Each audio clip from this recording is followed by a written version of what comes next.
ଗୋପବନ୍ଧୁ ଆୟୁର୍ବେଦ ମହାବିଦ୍ୟାଳୟରେ ଚରକ ଜୟନ୍ତୀ ପାଳିତ। ଗୋପବନ୍ଧୁ ମହାବିଦ୍ୟାଳୟରେ 7 ଦିନ ଧରି ଚରକ ସପ୍ତାହ ନାମରେ ବିଭିନ୍ନ କାର୍ଯ୍ୟକ୍ରମ ଆୟୋଜିତ ହୋଇଥିଲା।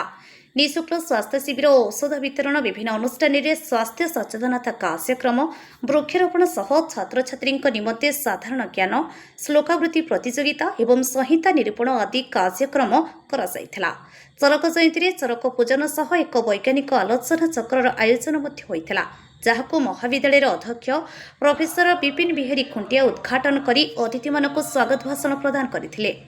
ଡାକ୍ତର ଲିପ୍ସା ମହାପାତ୍ର ଓ ଡାକ୍ତର ଅନନ୍ୟା ସେନ ମଞ୍ଚ ପରିଚାଳନା କରିଥିଲେ। ମହାବିଦ୍ୟାଳୟର ପୂର୍ବତନ ଅଧ୍ୟକ୍ଷ ପ୍ରଫେସର ଡାକ୍ତର ଏନ୍.ସି. ଦାସ, ଡାଇବେଟିସ୍ ବିଶେଷଜ୍ଞ ଡାକ୍ତର ହରିବଲ୍ଲଭ ମହାପାତ୍ର, ଶ୍ରୀ ଜଗନ୍ନାଥ ମେଡିକାଲ କଲେଜରେ ଡାକ୍ତର କୌଶିକ ମିଶ୍ର, ଡାକ୍ତର ସଙ୍ଗୀତା ଦାସ, କର୍ଣ୍ଣାଟକର ଆୟୁର୍ବେଦିକ ପ୍ରଫେସର ଡାକ୍ତର ମୁରଲୀଧର ଶର୍ମା ପ୍ରମୁଖ ଯୋଗଦେଇ ଅସ୍ଥିପେଶୀଜନ ସମସ୍ୟାରେ ସାମ୍ପ୍ରତିକ ଉନ୍ନତି ସମ୍ବନ୍ଧରେ ଆଲୋକପାତ କରିଥିଲେ। ଏହାପରେ ଉଦ୍ଯାପନୀ ଉତ୍ସବ ପାଳିତ ହୋଇଥିଲା। ଡାକ୍ତର ସୋନାଲିକା ଜେନା ଧନ୍ୟବାଦ ଅର୍ପଣ କରିଥିଲେ। କାୟଚିକିତ୍ସା ବିଭାଗର ଡାକ୍ତର ପ୍ରଜ୍ଞା ପ୍ରିୟଦର୍ଶିନୀ ମଲ୍ଲିକ, ଡାକ୍ତର ଶାନ୍ତିଲତା ସାହୁ, ଡାକ୍ତର ଭାରତୀଲତା ଆଚାର୍ଯ୍ୟ, ଡାକ୍ତର ସତ୍ୟଜିତ ବେହେରା କାର୍ଯ୍ୟକ୍ରମର ସମସ୍ତ ସଂଯୋଜନା କରିଥିଲେ।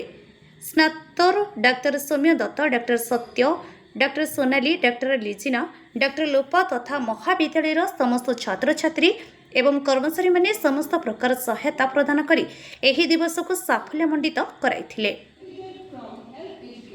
ଡାକ୍ତର ମନୋଜ କୁମାର ବଳିଆରସିଂଙ୍କ ରିପୋର୍ଟ, G24 ଓଡ଼ିଶା।